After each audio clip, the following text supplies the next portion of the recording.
पटना में विपक्षी नेताओं की बैठक होने जा रही है 12 जून को।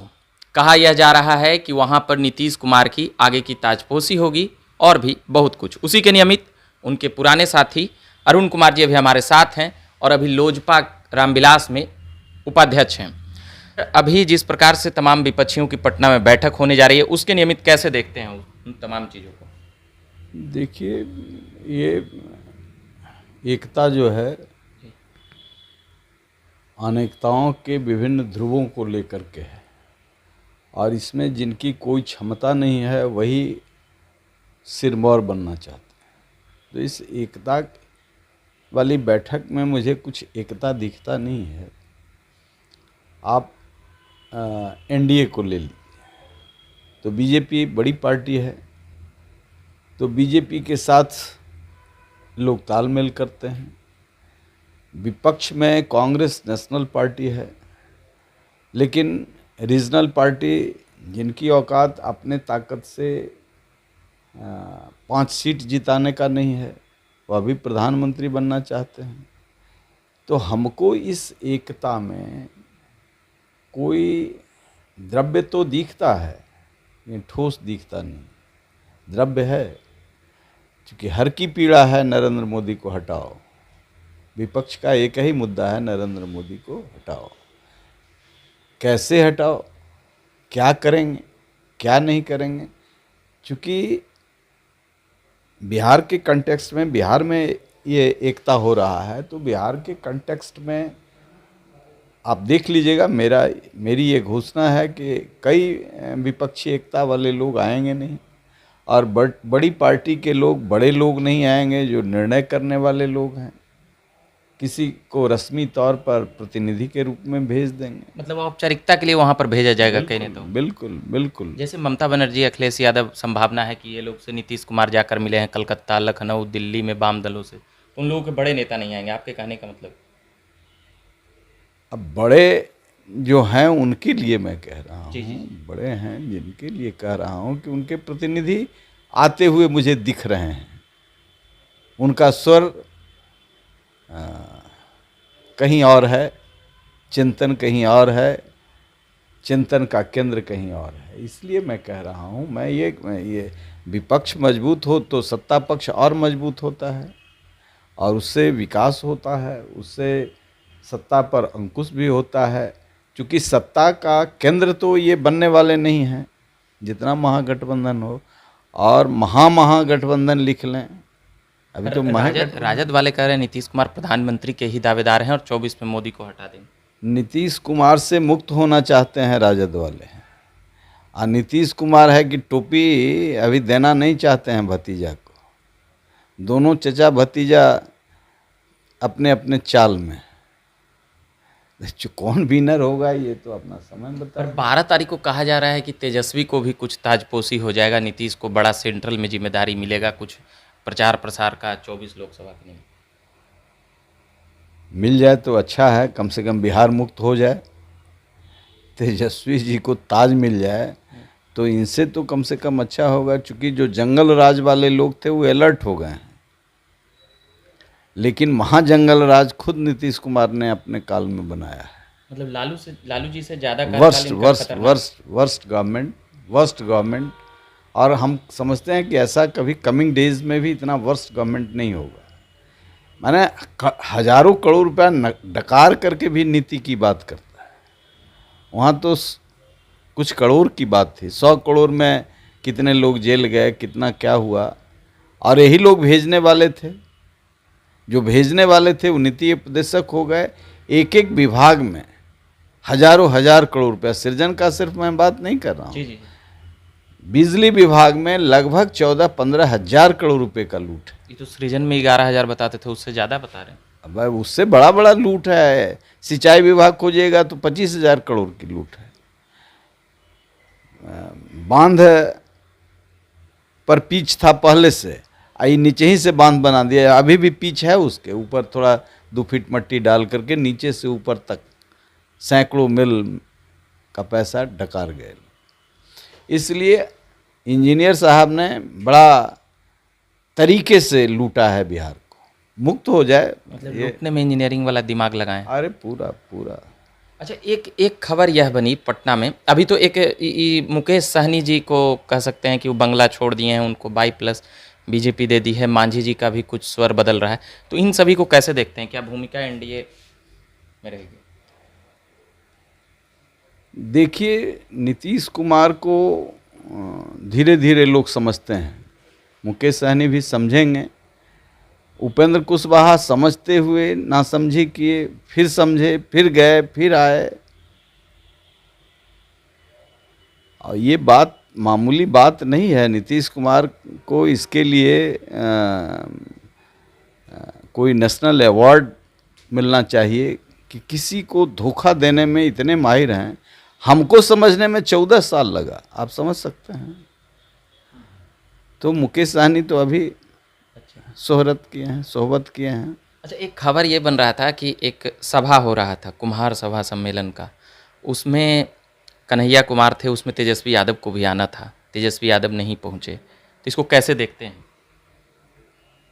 ये सब छोटी छोटी घटनाएं हुआ करती हैं, इसको हम कैसे देखें? कन्हैया कुमार को कैसे देखते हैं सर? कन्हैया कुमार लीडर हैं। लीडर है। हाँ, he is a good leader, orator. बस बहुत बात में मेरा मतभेद है, गहरा मतभेद है, बट लीडर हैं। मैं तो रेस्पेक्ट देता हूँ, विपक्ष मजबूत हो तो तथ्यों पर आए सामने। अभी तथ्य पे नहीं है। नहीं, हम कैसे कहेंगे, उनका अपना चिंतन है। सीपीआई से कांग्रेस में गए हैं। अभी एक तो ये जो बदलाव है, ये बदलाव तथ्य परख है। फिर उसी में फिर महागठबंधन हो रहा है, फिर तेजस्वी हैं, फिर ये छोटी छोटी बात पूछ रहे हैं। As a leader Kanhaiya Kumar देश के एक नोन चेहरे हो गए हैं, इसमें कहीं दो मत नहीं है। और नौजवान पीढ़ी से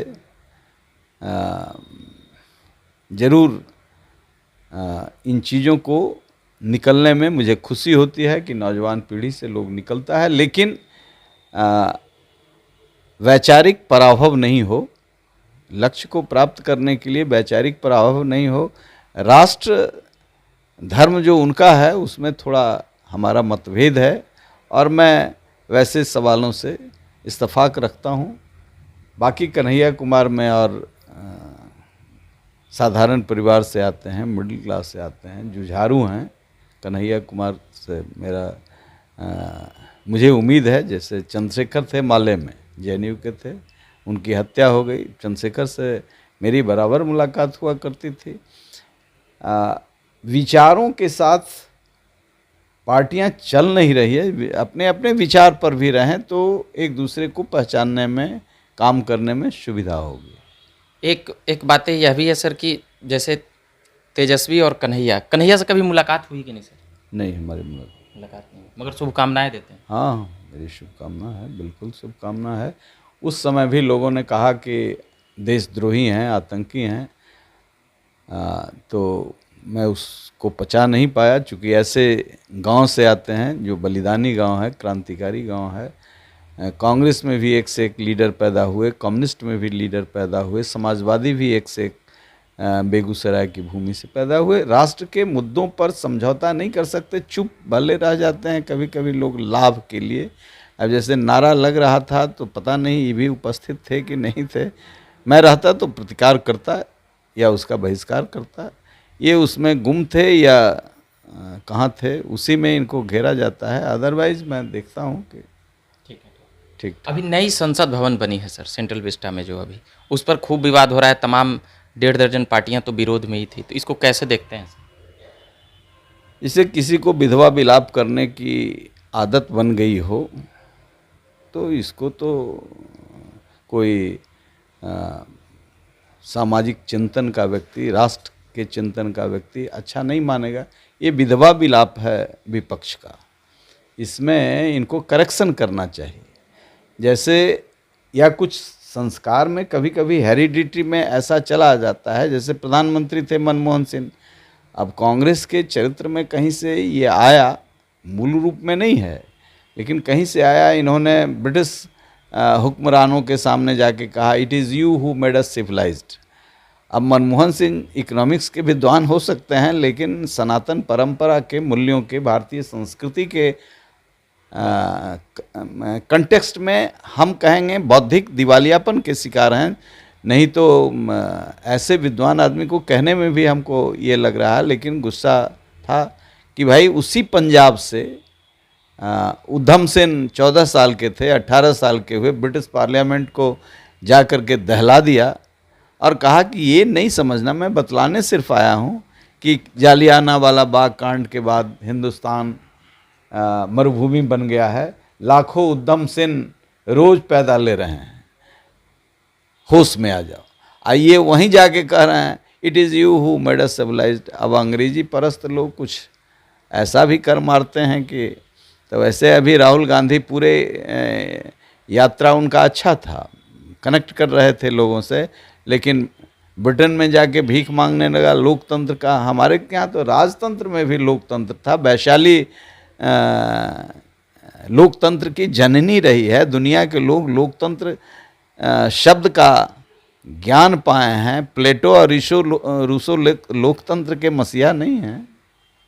चलिए, तो और एक बात और है सर कि जदयू के ही जो राज्यसभा के उपसभापति हैं, मतलब देश के राज्यसभा के उपसभापति, वो उन पर भी अब जदयू वाले एकदम कड़कड़ा गए हैं। क्या हरिवंश सिंह भी समझ गए हैं कि अब नीतीश कुमार का मतलब अस्त हो गया, तो अब वो भी बीजेपी के तरफ? नहीं, हरिवंश बाबू कवि हैं, लेखक हैं और साहित्यकार हैं।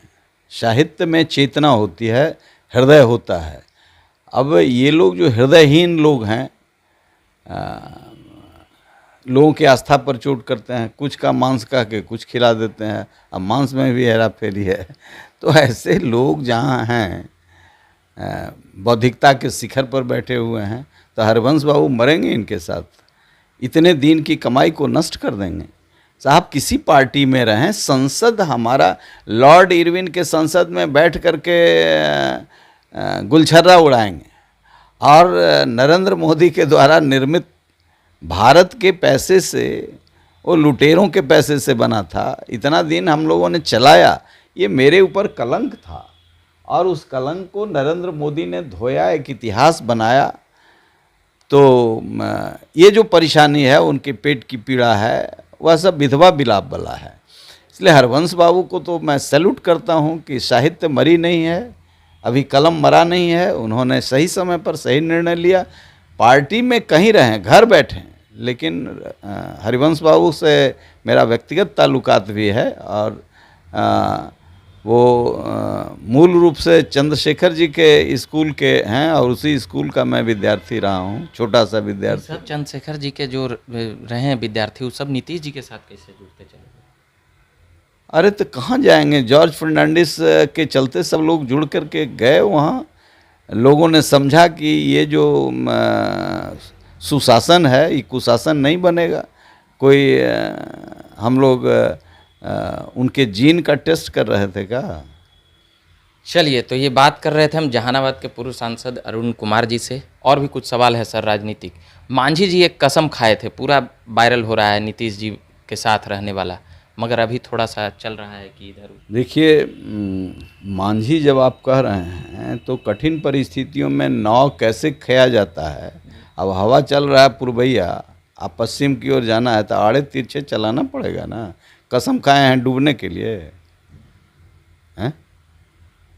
आप कसम खिलवाइए डूबने के लिए, हमरे गोतिया हैं। पर कहे थे कि हम एकदम नीतीश जी के साथ। अरे तो साथ है ये हैं, वो डूबेंगे तो हम कोई अच्छा व्यवस्था करेंगे। सब लोगों को डूबने। नीतीश जी को छोड़कर जा रहे हैं एक साथी आरसीपी में। अभी नहीं है, जाने का बात नहीं है। मैं कह रहा हूँ कि मांझी जी, मांझी का मतलब है जो पतवार विपरीत परिस्थितियों में नाव को खेवे, समाज को चलाए।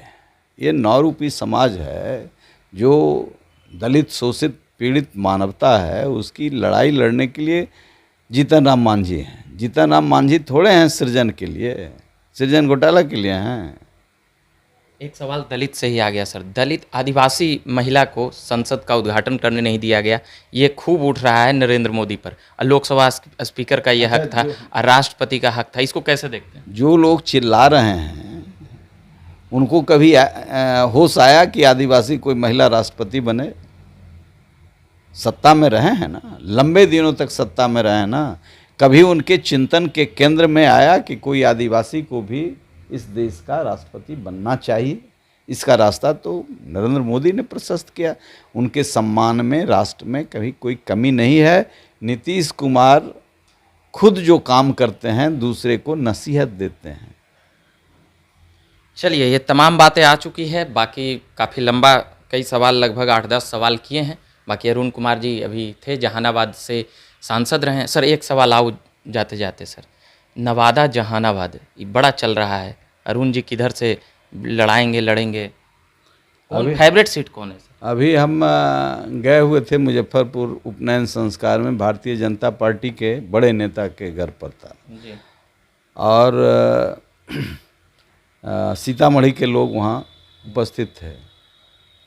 तो उन्होंने कहा कि लड़िए वो अबरी सीतामढ़ी से नीक रहते, यहीं लड़िए, अहाँ सबके जरूरत है हमें मिथिला में।